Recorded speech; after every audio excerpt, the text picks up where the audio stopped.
تصور کریں ایک شخص کو جلتی ہوئی ریت پر لٹایا گیا ہے، سینے پر بھاری پتھر رکھا گیا ہے اور اس سے کہا جا رہا ہے کہ اسلام چھوڑ دو، لیکن وہ شخص بار بار صرف ایک ہی بات کہتا ہے، احد احد۔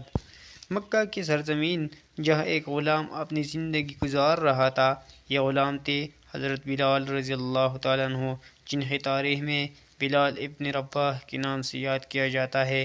وہ امیہ بن خلف کے غلام تھے اور زندگی غلامی کی زنجیروں پہ جکڑی ہوئی تھی۔ جب اسلام کا پیغام مکہ میں پہنچا تو حضرت بلال رضی اللہ تعالیٰ عنہ کے دل میں ایک عجیب سکون اترا۔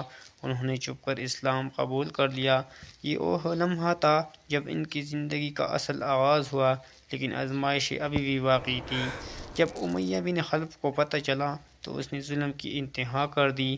بلال رضی اللہ تعالیٰ عنہ کو جلتی ہوئی ریت پر لٹایا جاتا تھا، ان کے سینے پر بھاری پتھر رکھا جاتا تھا اور کہا جاتا تھا محمد کا دین چھوڑ دو، لیکن ہر بار جواب آتا تھا احد احد، یعنی اللہ ایک ہے، اللہ ایک ہے۔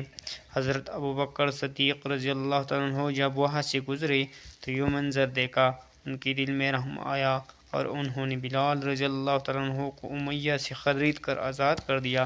یوں ایک غلام آزادی کی نعمت سے نوازا گیا۔ اب حضرت بلال رضی اللہ تعالیٰ عنہ صرف ایک آزاد انسان نہیں تھے، وہ اسلام کے پہلے مؤذن بن گئے۔ نبی کریم صلی اللہ علیہ وسلم نے انہیں مسجد نبوی میں اذان دینے کا شرف عطا فرمایا۔ جب وہ اذان دیتے تھے تو مدینہ کی فضا ایمان سے بڑھ جاتی تھی۔ رسول اللہ صلی اللہ علیہ وسلم کی وفات کے بعد حضرت بلال رضی اللہ تعالیٰ عنہ مدینہ میں اذان نہ دے سکی، کیونکہ ہر اذان انہیں نبی کریم صلی اللہ علیہ وسلم کی یاد دلاتی تھی۔ وہ شام چلی گئی اور وہی اپنی زندگی کے آخری دن گزارے۔ ایک غلام جیسی ظلم نے آزمایا، لیکن ایمان نے اسے تاریخ کا روشن ستارہ بنا دیا۔ حضرت بلال آج بھی ہر اس دل میں زندہ ہے جو سچ اور صبر کی قدر کرتا ہے۔ دوستو، اگر ویڈیو پسند آئی تو لائک اور شیئر ضرور کرنا۔ بہت بہت شکریہ۔